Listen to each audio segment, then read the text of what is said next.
Aujourd'hui, cours théorique et pratique pour parler du contrat de mariage. Sandrine Adam, ça peut aller? On est bien, Oui, bien ça assis, bien installé. Bien sûr. C'est une experte en la matière et dès qu'on va dire paix tout de suite, en même temps, elle va dérouler. Alors, 3, 2, 1, top, c'est parti. Le contrat de mariage, le nouveau régime des mariés. Bien sûr. Qu'est-ce que l'on doit comprendre par contrat de mariage? Alors, comme vous l'avez déjà dit dans l'entame Oui. tout à l'heure, c'est un régime matrimonial. OK. Donc, c'est le nouveau régime matrimonial en vigueur en Côte d'Ivoire depuis la loi de 2019. Donc, j'ai bien bossé hier. Bien sûr, tout à fait. Ah, je suis intelligent. Allons-y. Donc, le contrat de mariage, c'est le régime matrimonial que les époux eux-mêmes vont se donner. OK. Pourquoi on le dit? Parce que justement, c'est un contrat. Donc, ils vont décider ensemble des règles qu'ils vont vouloir appliquer à leur patrimoine dans le mariage. Donc, en tant que régime matrimonial, ça aura pour but de régler tous les aspects pécuniaires de leur union. Ils vont décider ensemble quel bien aura telle caractéristique ou pas, mais le choix leur revient. Et c'est eux qui décident tout seuls, comme des grands, de donner telle qualité ou non à tel bien. Moi, j'ai envie de demander une question assez folle que j'ai envie de poser. D'accord. Est-ce qu'il faut le faire? Est-ce qu'on doit le faire? Doit le faire, est-ce qu'on peut, il faut le faire? Moi, je dis plutôt qu'on peut le faire. OK, Devoir, falloir, tout est circonstanciel. bien sûr. Mais en fonction de la situation de chaque couple, puisque autant il y a de personnes, autant il y a d'individus, autant il y a de modèles de couple. Donc, tous les ménages n'ont pas les mêmes réalités. Il y a certains à qui ça peut convenir et d'autres non. Donc, il faut le faire si ça convient à nos réalités pécuniaires. Si ça ne convient pas, ce n'est pas parce que c'est un effet de c'est nouveau qu'on va y aller. Voilà. Donc, on réfléchit bien, on apprend les conditions de mise en œuvre et à partir de là, on se décide. Donc, falloir, pouvoir, tout est question de circonstances et de chaque couple. Bien sûr, c'est relatif. En tout cas, merci beaucoup, Sandrine Adam. Deuxième question, qu'est-ce qui rend si spécial ce contrat ce contrat? D'accord. Qu'est-ce qui le rend si spécial? Sa spécificité ou sa spécialité, Oui. c'est d'abord parce que c'est un régime matrimonial. OK. Donc, on sait qu'en règle générale, le contrat, c'est très souvent en dehors du mariage. On parle de contrat, c'est rare d'entendre contrat dans le mariage. Bien sûr. Mais celui-là, il vient en fait pour régler le patrimoine. Donc, c'est ce qui fait sa première spécificité, un contrat qui a pour but de régler le patrimoine des époux dans le mariage. Ensuite, il est spécifique parce que justement, il va avoir des règles de formation différentes des autres régimes matrimoniaux. Donc, on connaît déjà la communauté de biens, on connaît la séparation de biens, mais en tant que contrat de mariage comme régime matrimonial, il a une particularité qui est de se faire avant le mariage et d'avoir ses effets à partir du mariage. Donc, c'est ça qui fait sa spécificité. Alors, vous êtes spécialiste dans le droit de la famille. Hein. Bien sûr. C'est vrai qu'on parle du contrat de mariage, mais d'aucuns pourraient dire que si on met un contrat sur la table, si on met toute cette paperasse sur la table, c'est qu'il n'y a pas d'amour. Ça vous arrive souvent ce genre de cas? Oui, bien sûr, bien sûr. Les gens le pensent. C'est justement pour ça qu'il est bien d'en parler. Parce que justement, ce contrat-là ne veut pas dire qu'on va déterminer, par exemple, comment est-ce que notre mariage va vivre, comment, ce qu'on peut faire, ce qu'on ne peut pas faire. Non, Justement. on parle des aspects pécuniaires. Ok. C'est-à-dire que quand vous prenez la communauté de biens, par exemple, Oui. dans la communauté de biens, vous avez déjà ce qui est bien propre, ce qui est bien commun. Dans la séparation de biens, vous savez que tous les biens sont propres, sauf ceux qui décident de rester en indivision pour certaines parties. Mais dans le contrat de mariage, c'est vous-même qui décidez de la qualité de tel bien. Ce n'est pas la loi qui vous l'impose. Donc, quand on ne peut pas utiliser l'argument d'un contrat justement pour réfuter ce nouveau régime-là, il donne en fait la liberté aux époux. C'est vrai qu'en étant trop libre, on peut se dire que c'est un peu comme une négociation. On devient un peu comme dans une société. On n'est plus en train de parler de mariage. Mais pensons plutôt à l'aspect pécuniaire qui crée souvent énormément de difficultés dans les ménages. On est d'accord que l'argent, ça titille un peu quand il s'agit de mariage. Quand on entend l'argent, l'amour fuit un peu. On est très d'accord. Donc, à partir de là, Oui. quand on est d'accord ensemble sur les règles qu'on va appliquer à notre argent, c'est sûr que l'amour va venir un peu plus facilement que pour certaines règles qu'on nous aura en griffe imposées. Donc, avec le contrat de mariage, les époux ont un peu plus de liberté. Mais je le répète, ce n'est pas parce que c'est nouveau qu'on doit le faire. Il faut vraiment tenir compte de la situation du couple, de la réalité pécuniaire du couple avant de pouvoir s'engager. Ah, compliqué ces histoires de mariage. Bien sûr. Alors, on parle de nouveau régime. Oui, bien sûr. C'est qu'il y a eu un ancien régime. Oui, oui. Quelles sont les similitudes ou les différences? D'accord. Alors, j'ai brossé tout à l'heure cet aspect-là. Au niveau des anciens régimes, donc on a le plus vieux, la communauté de biens, réduit aux acquets, qu'on oublie très souvent, et la séparation de biens. Ce sont les deux qu'on avait jusqu'à la loi de 2019. Avec la nouvelle loi, on a le contrat de mariage. Alors, au niveau des similitudes, on va dire que c'est d'abord tous les trois des régimes matrimoniaux. C'est ça les similitudes. Au niveau des différences, on a le fait que chacun des régimes a sa propre particularité. Pour les deux autres, ce sont des régimes imposés purement et simplement par la loi. Donc, dès lors qu'on les choisit, on n'a pas le droit d'en modifier un aspect. Alors que dans le contrat de mariage, on est libre de définir nos règles. Mais ça ne veut pas dire qu'on peut les modifier non plus comme ça nous chante. Donc, on les détermine. On les fait enregistrer par le notaire et à partir du mariage, ils prennent effet. C'est ce qui va faire la différence entre le contrat de mariage et les deux anciens régimes.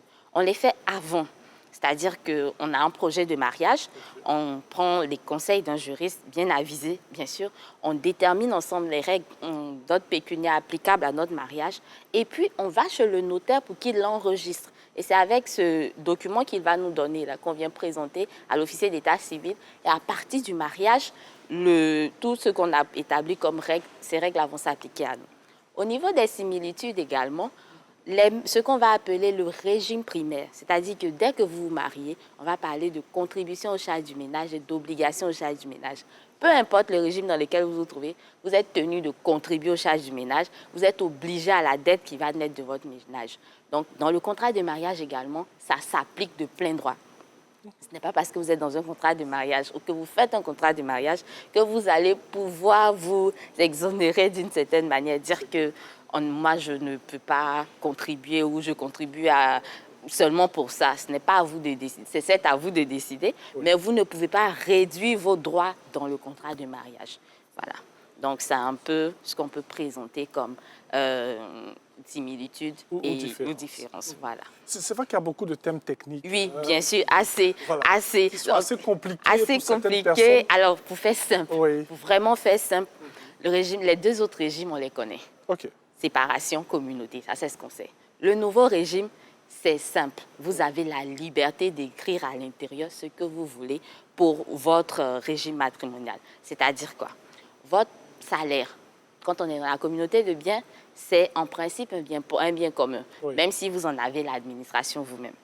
Vous pouvez décider dans votre contrat de mariage que le salaire sera un bien propre.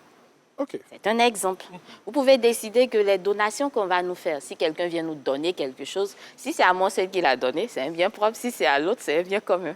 Bon, c'est un exemple que je donne. Non, on vous suit. Voilà. Dans votre exemple, voilà. Ce sont de bons exemples. Bien sûr. On vous suit. Donc, vous voyez que ce genre de dispatching, c'est vous-même qui le faites. Mais seulement, vous devez partir chez le notaire pour qu'il l'enregistre avant que ça ne puisse venir devant l'officier d'état civil. Donc, vous le faites avant le mariage? Soit avant le mariage, mais vous devez forcément le faire enregistrer chez le notaire pour que ça puisse, avec le document, être présenté à l'officier d'état civil. Et puis, à partir du mariage, ça va produire ses effets. Donc, vous ne pouvez pas dire qu'on va faire un contrat de mariage, mais c'est au jour du mariage que vous dites à l'officier, on choisit le contrat de mariage, ça ne va pas passer. Comme avant. Avant, on disait communauté de biens ou séparation de biens. Mais ceux-là, on continue de les choisir à partir du mariage. Donc, c'est vraiment ça la différence entre les deux. Il y a un qui est en amont et les autres, c'est à partir du mariage qu'on les choisit. C'est pour peut-être prendre le temps de pouvoir bien réfléchir ce qu'on veut, parce qu'on ne revient pas là-dessus. Bien sûr, on ne revient pas là-dessus, mais c'est possible en droit ivoirien de changer son régime matrimonial après 2 ans. Après 2 ans. Après 2 ans. Donc, 2 ans, c'est long quand on fait quelque chose qu'on ne veut pas. Donc, il faut vraiment prendre le temps de réfléchir, de faire un inventaire de ses biens, de savoir ce qu'on est prêt à risquer ou pas. Parce que justement, quand on aura décidé que c'est un bien propre ou c'est un bien commun, ça aura effet et ça sera opposable à tout le monde. Donc, tout le monde saura que telle chose, enfin, on publie votre contrat. Donc, bien sûr, les gens qui ont intérêt à savoir, quand on dit tout le monde, ça ne veut pas dire que dans la rue, tout le monde saura que... Mais bien sûr, vos créanciers, vos futurs créanciers sauront où ils ont le droit de savoir. Donc, c'est un peu technique, c'est vrai. Et c'est le reproche que certains font à ce nouveau régime-là en disant ou bien en prétendant que ce n'est pas à la portée de tous. Mais c'est vrai qu'il y a des situations où la communauté n'arrange pas trop, la séparation n'arrange pas trop. Mais comme on ne peut pas faire un mix, Oui. on a le contrat de mariage pour prendre un peu de chaque et puis concocter un régime à notre sauce. Bien sûr. Vous allez peut-être voir cela lourd, mais ça se discute. Bien sûr. Ça se pense, Bien sûr. parce que c'est un choix de vie. Et surtout, c'est un accord entre les deux conjoints. Donc, ils décident ensemble et c'est ça aussi le partenariat des époux. Chez vous à la maison, il ne faut pas faire d'amalgame. Hein. Ça n'a rien à voir avec elle ne m'aime pas, je ne l'aime pas. Non, du tout. Ce sont de très bonnes dispositions pour plus tard. Pour plus tard. Et seulement en ce qui concerne l'aspect pécuniaire. Ça n'a vraiment rien à voir. On ne parle pas de qui peut aimer qui que l'autre. Mais cet aspect-là même, c'est ça même qui fait même le truc. Pas faux. Sandrine Adon, alors, on va passer maintenant à la partie pratique avec des exemples. Hein. Bien sûr. Déjà, merci pour tous ces exemples que nous avons là. Marie-Ange et Christophe veulent se marier. D'accord. Christophe souhaite conclure un contrat de mariage pour 2 ans. On est dans le temps, 2 ans. Et Marie-Ange, de son côté, veut préciser dans ce contrat qu'ils n'auront que 2 enfants. Peuvent-ils élaborer un tel contrat de mariage en droit ivoirien? Alors, déjà, dans ce que ces deux futurs époux présentent, il n'y a purement et simplement aucun caractère pécuniaire. Oui. Il ne s'agit pas du tout de parler du mariage. Donc, au sens du droit ivoirien, ce n'est pas là un contrat de mariage. OK. Le contrat de mariage, ce n'est pas un contrat dans le mariage ou un contrat pour le mariage. C'est un régime matrimonial. Donc, il faut qu'on retienne qu'on ne peut pas décider, en tout cas dans le contrat de mariage en tant que régime matrimonial, de conclure un mariage pour 2 ans. Ça n'a pas de... Même en droit ivoirien, votre contrat sera purement et simplement balayé de la main. Ouais. Ce n'est pas normal. Vous pouvez pas. C'est pas une société que vous créez. C'est un ménage. C'est tout dit avoir 2 enfants. 2 enfants. Bon, lui dit 2 ans. Marie-Ange. Ça ne peut. En fait. Donc, ce sont des règles qui ne sont même pas admises dans le contrat de mariage. Rien à voir parce que justement, il ne doit s'agir que d'aspects pécuniaires de votre patrimoine. C'est ce qu'on disait tout à l'heure. On ne peut pas décider dans le contrat qui va aimer l'autre que son ami, plus que l'autre. Voilà. On ne peut pas non plus dire que mes parents ne viendront pas chez nous, ils vont rester là, on ne veut pas de visiteurs chez nous, il faut que toi tu balayes la maison le matin et tout ça. Bon, après, non, c'est pas de ça qu'il s'agit. Et il y en a même qui pensent qu'on peut déterminer les règles ou les conditions de séparation dans le contrat du mariage. Non. Au sens du droit ivoirien, non. C'est pas ce qu'on voit dans les films, en fait. Il faut vraiment qu'on le comprenne. On ne va pas se dire que mais si celui-là, il a crié sur moi, c'est une cause de divorce. Non. Les causes de divorce sont déjà bien établies. Donc, le contrat de mariage ne va vraiment concerner que le patrimoine ou l'aspect pécuniaire du mariage. L'aspect pécuniaire, c'est tout ce qui est argent, tout ce qui est évaluable en argent faut le dire parce dans que le mariage. Il y en a qui ne comprennent pas quand on dit pécuniaire. L'argent. Voilà, c'est tout ce qui est en rapport avec l'argent, ce que vous gagnez, ce que vous recevez, comment votre vie matérielle va s'organiser, c'est ce que vous devez retenir ou déterminer dans votre contrat. Donc, malheureusement, pour eux, ils ne pourront pas parce que personne ne va les écouter de toute façon. Et les règles qui ne s'appliquent pas au patrimoine sont déjà bien établies dans la loi ivoirienne. Donc, une fois que vous vous mariez, au niveau de ces règles-là, vous n'avez même pas le droit de dire je peux ci, je peux ça. Non, ce sont des règles d'ordre impératif. Vous êtes obligé de respecter. Et c'est seulement avec le contrat de mariage pour les aspects pécuniaires, donc évaluables en argent, qu'on nous donne la possibilité de pouvoir aménager nous-mêmes notre OK. Alors, Marie-Ange et Christophe vont aller réfléchir. Bien sûr. Il y a beaucoup de choses à faire. Alors, on va poursuivre avec cet autre cas. Ayant vécu en France et arrivé en Côte d'Ivoire depuis 2 ans, Marion et Yves veulent se marier. Ils veulent modifier les règles de la communauté de biens afin de les adapter à leur convenance. Le peuvent-ils? Alors, vu qu'ils ont vécu en France, le contrat de mariage peut permettre la modification du régime de la communauté légale, par exemple. Chez nous, ici, par contre, non. Oui. Donc, en droit ivoirien, il n'y a pas cette possibilité-là de modifier les effets d'un régime matrimonial déjà choisi. C'est-à-dire que quand vous prenez la communauté de biens, vous prenez la séparation de biens, vous les prenez comme ils sont prévus, sans possibilité pour vous de changer des aspects prévus par la loi. Okay. Par exemple, vous ne pouvez pas dire que, parce qu'on est dans la communauté de biens, ce qu'ils proposent en l'espèce, vous ne pouvez pas dire que comme on est dans la communauté de biens, on dit que le salaire est un bien commun. Bon, nous, on va faire un contrat, on va prendre la communauté, mais dire que notre salaire, là, ça sera un bien propre. Non, non. Ok. Par contre, vous pouvez utiliser ces règles-là pour construire votre propre régime. OK.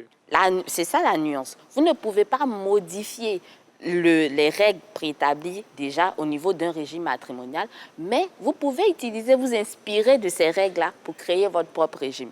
Donc, ces deux futurs époux qui viennent de France, peut-être qu'ils ont voulu copier sur le modèle ou ce qui se fait là-bas. Oui. En droit ivoirien, c'est 7 nouveaux comme régime, mais en l'état actuel des choses, il n'est pas permis en fait de modifier concrètement un régime qui est préétabli. Donc, ce qu'ils peuvent faire, c'est plutôt s'inspirer des règles du régime de la communauté, par exemple, et pour en former le leur. Mais dire qu'on fait la communauté de biens et on modifie certaines règles, non, ça ne pourra pas passer. Ah, Sandrine Adam, tout ça, ça fait réfléchir. Beaucoup réfléchi. Ah oui. Mais il le faut. Il y en a qui... Il y a des personnes quand même qui y pensent. Donc, c'est mieux de vulgariser, de donner l'information pour que tout le monde puisse savoir. Bien sûr. Et c'est pour ça que Matin Bonheur existe. Hein? Bien sûr, tout à Des fait. sujets comme ça, croustillants. Et c'est à Pour nos saluer. téléspectateurs qui nous suivent de partout dans le monde, bien sûr. Alors, un autre cas. D'accord. Habib et Rihanna préparent le mariage. La fausse Rihanna, pas la... Bien sûr. Habib et Rihanna préparent le mariage, mais ils n'arrivent pas à tomber d'accord sur le régime de communauté de biens ou sur le régime de séparation de biens. Le contrat de mariage peut-il être la solution? Pour ces deux futurs époux, oui et non. Explication. D'accord, explication. Alors, le contrat de mariage peut être une solution en ce sens qu'il permet de créer son propre régime. Donc, les deux futurs époux, Habib et Rihanna, pas la vraie Rihanna, Oui. peuvent décider ensemble d'établir des règles qui leur seront propres. C'est-à-dire que parce qu'ils ils ne conviennent pas, donc ils n'arrivent pas à s'entendre, peut-être parce que l'un préfère la communauté, l'autre préfère la séparation. Du coup, avec un contrat de mariage, ils peuvent trouver un langage médium, c'est-à-dire qu'on prend une part de communauté, une part de séparation, et on forme notre régime avec ce qui nous plaît dans la communauté, ce qui nous plaît dans la séparation. D'accord. Maintenant, non, parce que justement, les deux n'ont peut-être pas compris aussi le sens des deux autres régimes. Ils n'ont pas compris la portée de ces régimes-là. Ils n'ont pas compris ce que ça implique ou alors ils n'ont pas reçu de véritables explications sur chacun des régimes, ses implications et ses effets. Donc, peut-être qu'il faut qu'on leur explique mieux ce que c'est que la communauté de biens, la séparation de biens et surtout, quelle est leur situation pécuniaire, quelle est leur situation financière réelle. Parce que justement, en fonction de chaque régime matrimonial, chaque couple, en fonction de sa situation, peut trouver son bonheur. Oui. On ne va pas dans un régime parce que justement, l'autre l'a fait. On y va parce qu'on a nos propres réalités.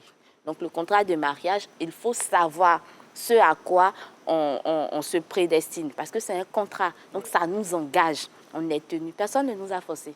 On s'est levé, on a estimé que ça peut être bien. Donc tous les effets, on va très bien. Donc on va appliquer, tous les effets vont s'appliquer à nous de plein droit. On va subir. On griffe, ce n'est pas mauvais, mais c'est nous qui l'avons choisi. Donc, on estime que ça peut nous convenir. Donc, il faut vraiment, pour eux, reprendre ou comprendre les deux aspects, même si le contrat peut leur convenir, s'ils arrivent à trouver un compromis, à établir, à mettre sur papier les différentes règles qu'ils veulent. C'est-à-dire, voici ce qui m'intéresse, voici ce que je ne veux pas, voici ce à quoi je m'engage, voici ce à quoi je ne peux pas m'engager. Et ainsi de suite, ils pourront trouver un régime médium, quelque chose qui est entre contrat et entre séparation, qui leur convienne tout à fait. Voilà. On peut tranquillement à la maison réfléchir, penser, Oui. se donner certaines dispositions. Bien et tout. sûr. Mais il faut se rendre chez un... Avant qu'ils ne puissent avoir un notaire. Un notaire. Un notaire. Ah, pas un commissaire Pas de un commissaire de justice, non, non. notaire. Un notaire. Donc, il faut que le notaire enregistre et c'est avec l'acte qu'il délivre aux époux qu'ils vont devant l'officier d'état civil. Donc, on peut y réfléchir tranquillement. Mais c'est bien d'avoir les conseils d'un juriste. C'est bien d'avoir des conseils d'un expert en droit de la famille, parfois même en droit du patrimoine, parce que c'est de l'argent. On peut être quelqu'un qui aime faire des achats en bourse. avec acheter des actions et tout ça. Donc, si on ne sait pas ce à quoi on s'engage, on peut se retrouver un jour sur la paille et tout perdre. On peut être simplement un fonctionnaire et tout perdre à cause de notre contrat de mariage. Donc, tout dépend vraiment de ce qu'on a, de ce qu'on sait et de ce qu'on a entendu comme conseil. Dans tous les cas, on doit vous consulter.